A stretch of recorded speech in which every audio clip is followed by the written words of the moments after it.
The human mind cannot imagine the impossible.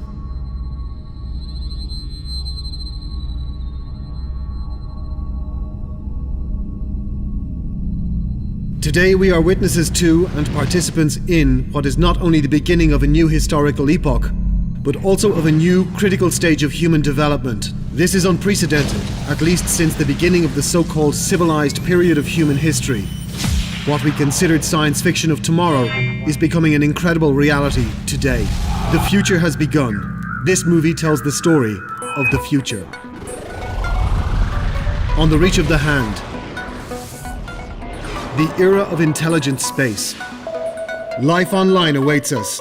Every human and every object will spend every second of his or her life in the network, forming a global intelligent space, a huge social network. Biometric passports and IDs will appear, and then become physically implanted in the human body, serving as a wallet, credit access, driver's license, insurance, and later as a communication terminal. We will be able to manage our own property from any place on Earth. But not all we own shall we use all the time.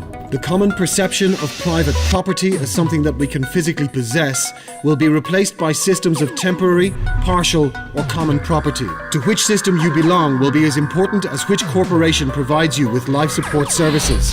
A corporation will care for your safety, monitor and maintain your health, the quality of food you buy, entertainment you enjoy, your education and employment will happen within this corporation should you lack the means to pay for being part of the system.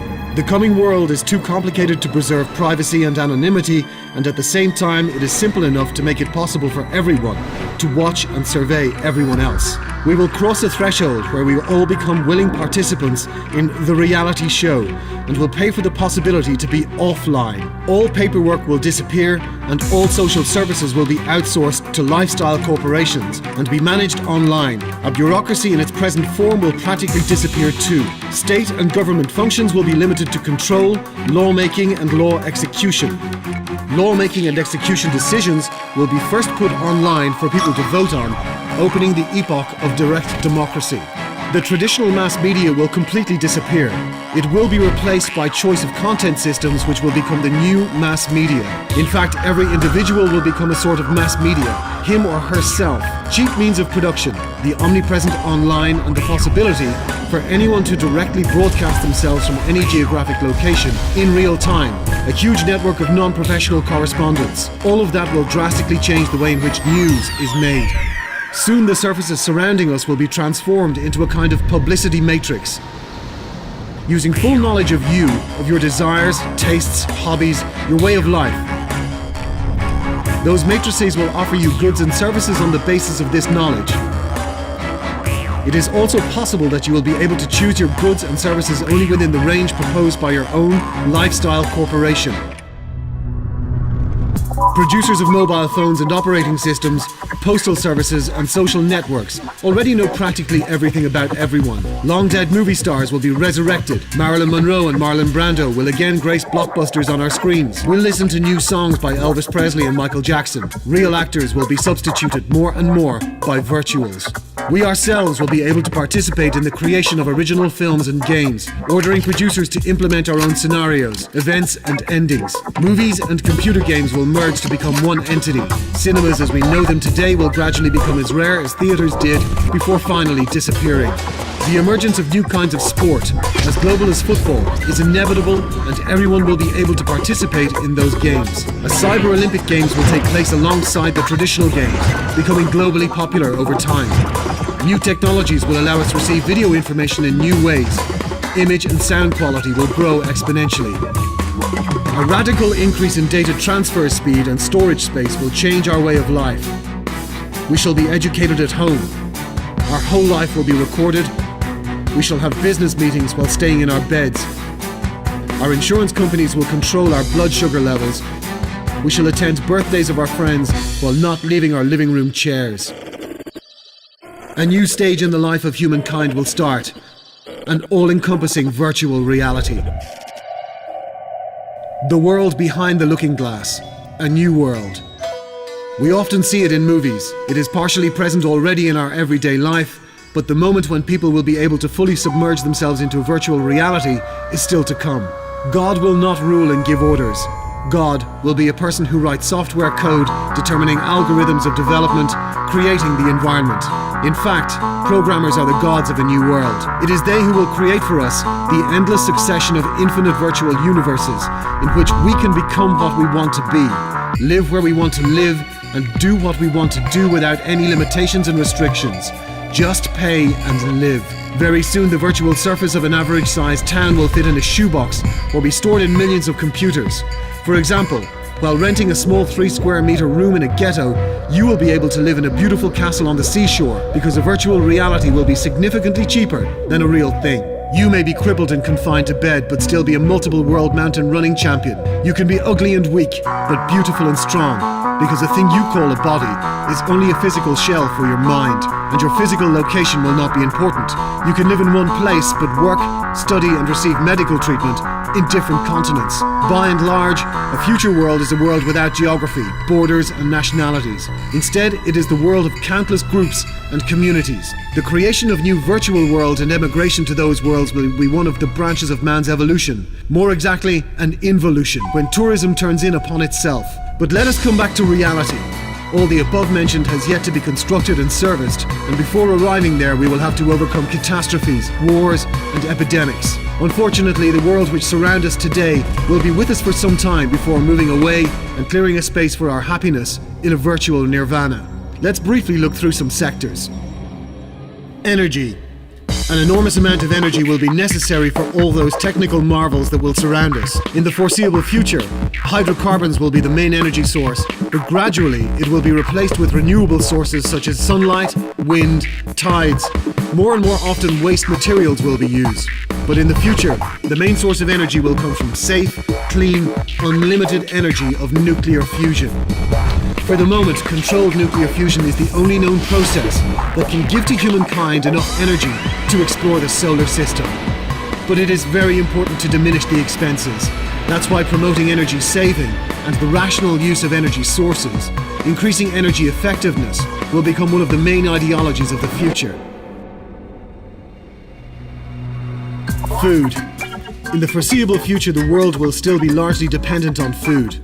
The rapidly growing demand for food as the result of population growth will be met with the mass production of genetically modified products, but those in their turn will be replaced with the synthetic food.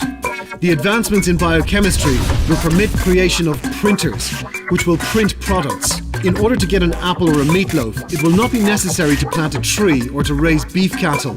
It will be sufficient to fill in a special device with the organic raw materials, press a button and wait till it's ready. In 50 years, the human body will not need food in the present day sense, but rather it will need energy, which it will receive directly in one or another form through the existing communication networks. War. The war of the future is a permanent war. It goes on forever as an element of a global competition. This is a remote war of machines, information technologies, and software codes. The greatest warriors in this war are present-day gamers and programmers. Unmanned micro and macro devices will perform key military tasks absolutely imperceptibly. They will only be revealed when the struggle for enemy data acquisition or communications breakdown is achieved. Large-scale wars as we presently understand them will disappear, freeing other means to reach the goals. Future wars will be essentially a combination of covert operations and will be driven by technology. Medicine.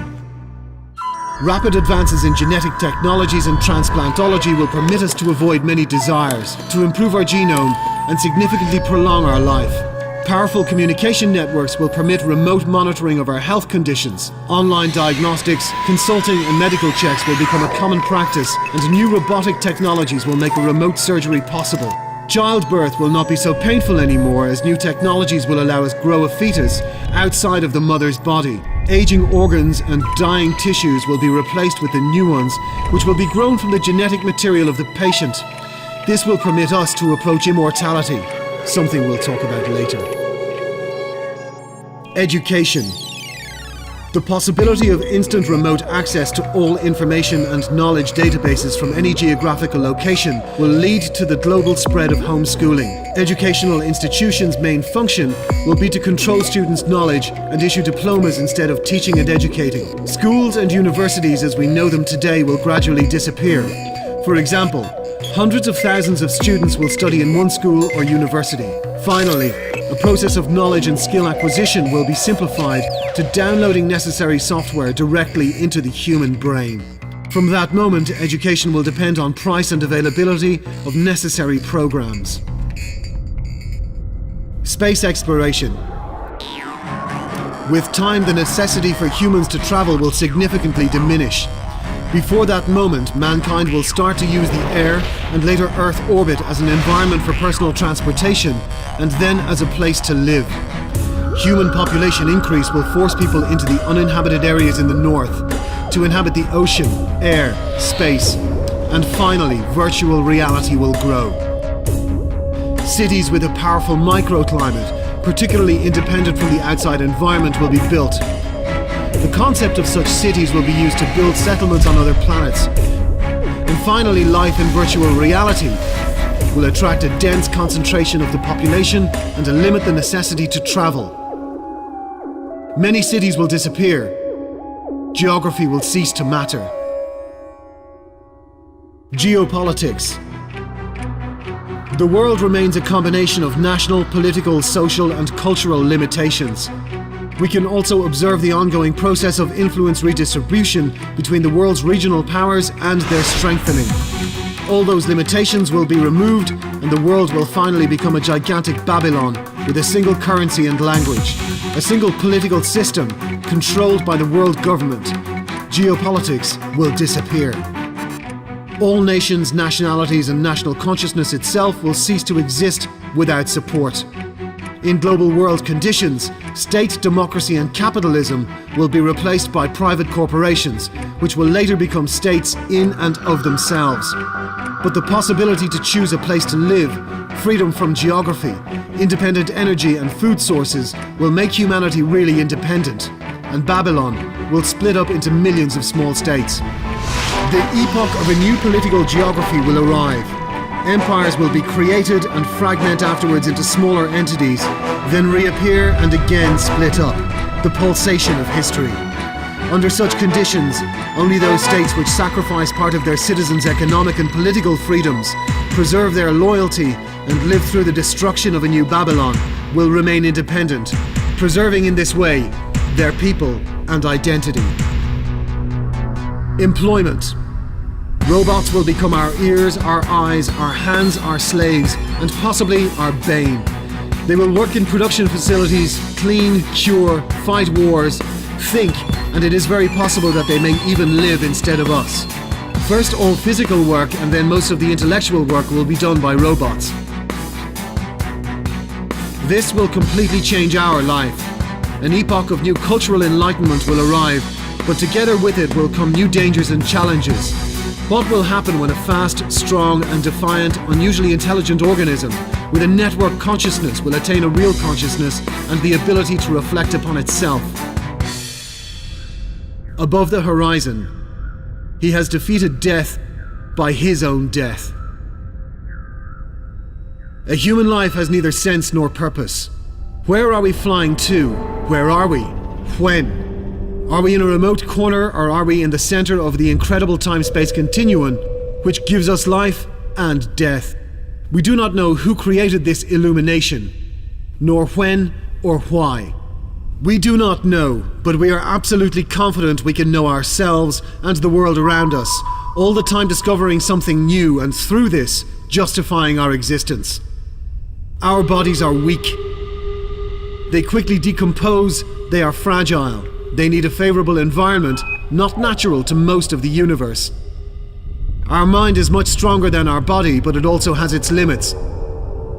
In order to be able to cross the borders of the solar system, to overcome discrimination imposed by the universe upon us, to visit other worlds, we must stop being the humans we are now. We must become stronger, more intelligent, and live much longer. We must defeat death. The paradox is, by approaching immortality, we are killing the human species. In the 21st century, we are going to make another step on the way to our evolution. The first independent step. After that, a new history awaits us.